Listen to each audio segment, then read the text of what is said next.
It was a cold Monday morning in the heart of downtown. The office building buzzed with life as workers rushed in, coffee in hand, ready to start the week. Phones rang, keyboards clicked, and voices echoed through the marble halls. But while most people were just waking up, Maria had already been working for hours. Maria was the janitor. She was 60 years old, short and soft-spoken, with gray streaks in her tied-back hair. She wore the same faded uniform every day and walked with a quiet grace. For 20 years, she had cleaned this building, every hallway, every restroom, every window. Most days, people barely noticed her, but she never missed a shift. She never asked for thanks. She just smiled and kept working. The workers knew her as Miss Maria. She would sometimes leave extra paper towels in the bathroom for the young mothers or fold tissues into neat triangles in the conference room. It was her way of saying, "I care." But things had started to change. A new boss had taken over, Mr. Carter. He was young, loud, and always in a rush. He walked past Maria like she wasn't even there. In his eyes, janitors didn't matter. He called her extra weight in a company that needed to move forward. He'd only been there a month, but everyone already knew. Mr. Carter was the kind of man who didn't care who you were, only what you did for him. And this morning, something was about to happen that no one would forget. The morning meeting was held in the main lobby, just like always. Employees gathered around, holding their notepads and trying to look alert. Mr. Carter stood at the front, his suit sharp and his voice loud. He talked about goals, performance, and cutting unnecessary costs. Then without warning he paused and looked toward the back of the room. "Maria," he said loudly. "Can you come here please?" The crowd turned. Maria looked up from the mop bucket. Her hands were still damp, and her cheeks turned red. She wiped them on her apron and slowly stepped forward. Everyone watched. "You've been here a long time," Mr. Carter said with a fake smile, "but I've been reviewing things and honestly, your work doesn't meet the level this company is aiming for. We need people who push us forward, not hold us back." Maria blinked, confused. The room went quiet. "I'm sorry," he continued, though he didn't sound sorry at all. "As of today, your services are no longer needed. You can collect your things and leave immediately." Gasps filled the room. A few people looked down, some whispered, but no one said anything. Maria's lips trembled, but she didn't speak. She just nodded slowly, turned around and walked away. No final words, no defense, just silence. Her old mop bucket sat behind her like a forgotten part of the building. Mr. Carter clapped his hands once. "Now," he said cheerfully, "back to work. Let's focus on results, not routine."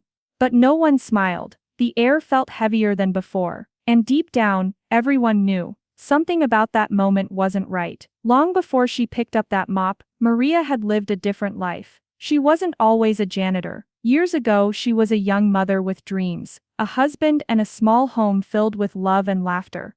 Her husband Daniel worked in construction. They didn't have much, but they had each other. Then one rainy night, Daniel didn't come home. A truck ran a red light. One moment he was driving, the next he was gone.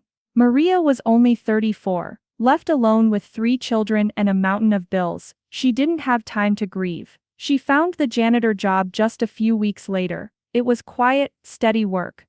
The pay wasn't much, but it was enough to put food on the table and keep the lights on. While other parents slept in, Maria scrubbed toilets before sunrise. When her children had school plays, she took her lunch break late so she could slip in for 5 minutes, then rush back before anyone noticed she was gone. She never complained, not once. Over the years, her children grew up and moved on. One became a nurse, one a teacher, one a mechanic. They always told people, "Our mom's a hero." But Maria never said that about herself. She stayed at the same job, in the same building, because it gave her peace. It reminded her of the days she used to clean the kitchen floor, while her kids sat at the table doing homework. And though her work was often ignored, she never stopped caring. She left notes in the break room to remind people to smile. She quietly fixed jammed printers and restocked snacks without being asked. She even brought soup for sick coworkers who barely knew her name. Maria didn't work for attention. She worked because love was her habit. But now, after 20 years, that love had been thrown out like trash, and the building felt colder without her in it. The day after Maria was fired, the office felt different. People still typed on keyboards and answered phones, but the mood was quiet. Awkward. Guilt hung in the air like dust. No one wanted to clean up. Even the floors looked duller, as if they missed her too.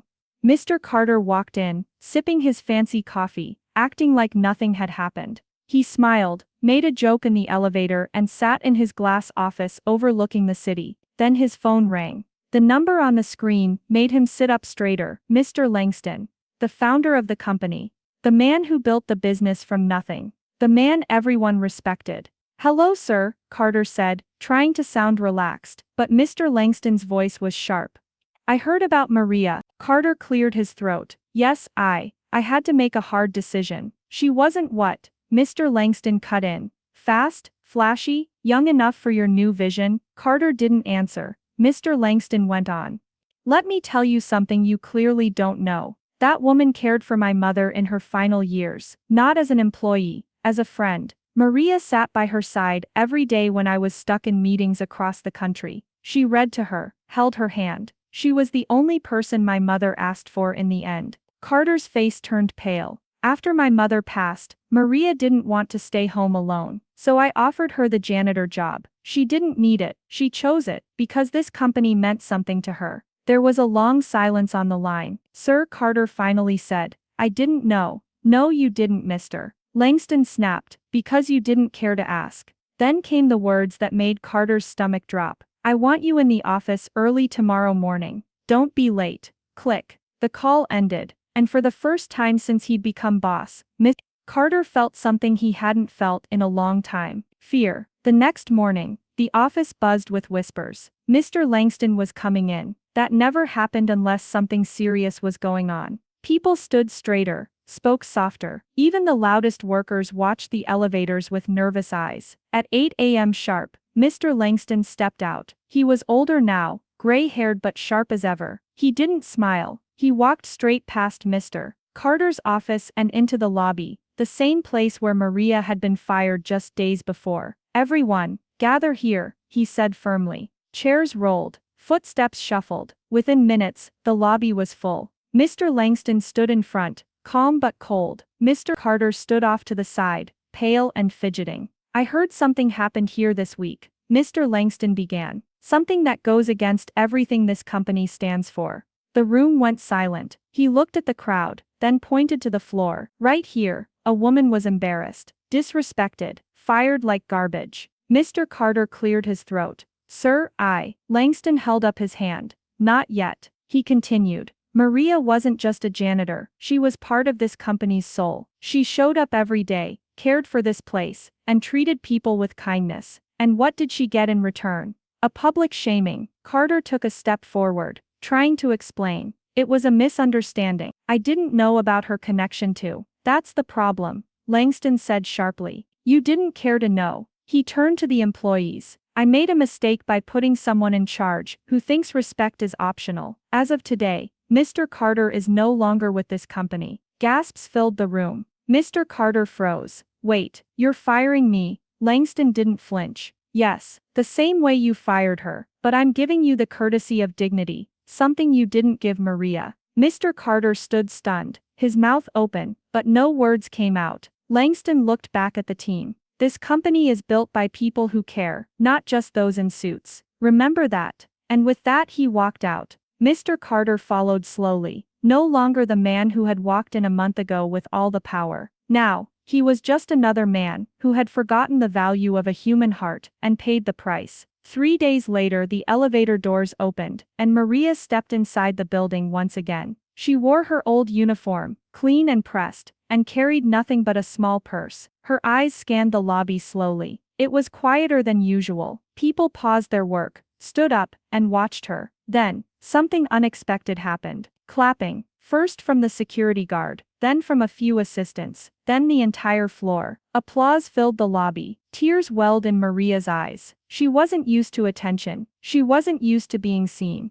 Mr. Langston stepped forward, with a warm smile. "Welcome back, Maria." She nodded slowly. "I didn't expect all this." "You deserve it," he said. He led her to a quiet corner, where a small desk had been set up. A nameplate sat on top. "Maria Alvarez, Staff Wellness Coordinator. Maria looked confused. What is this? Langston smiled. It's a new position, one I created for someone who knows how to take care of people. You've been doing it quietly for years. Now I want you to do it proudly. She hesitated. I'm not sure I'm the right one. You've always been the right one, he said gently. Now you just have the title to match. Maria sat down slowly, unsure, but smiling. No mop, no bucket, just a desk, a name, and the respect she had always deserved. And from that day forward, things in the office changed. Not just because of a new role, but because the quiet woman everyone had overlooked was finally seen, and her presence reminded everyone what kindness truly looked like. After that day, things in the office were never quite the same.